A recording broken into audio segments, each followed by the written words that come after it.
अनिकेत वाचणार आहे घर बदला बघू या गोष्टीचं वाचन करायचं. वाच अनिकेत. एका गावात दळीराम नावाचा एक श्रीमंत माणूस राहत होता. त्याच्या घराच्या डाव्या बाजूला एक लोहाराचं घर होतं आणि उजव्या बाजूला राहत होता एक सुतार.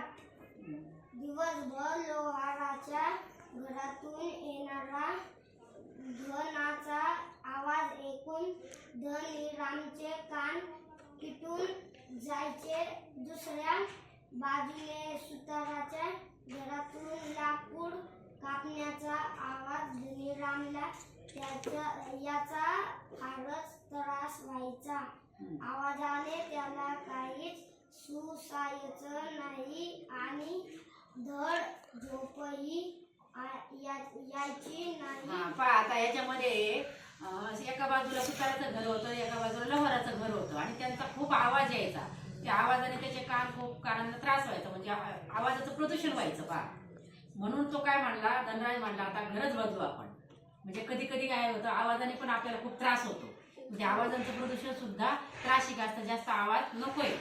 म्हणून सगळ्या प्रकारचं जसं प्रदूषण आपण टाळतो ना, तसं आवाजाचं प्रदूषण सुद्धा टाळायला पाहिजे. हे या गोष्टीतून समजलंय पहा. छान गोष्ट आहे पहा, छान वाचली तू. धन्यवाद.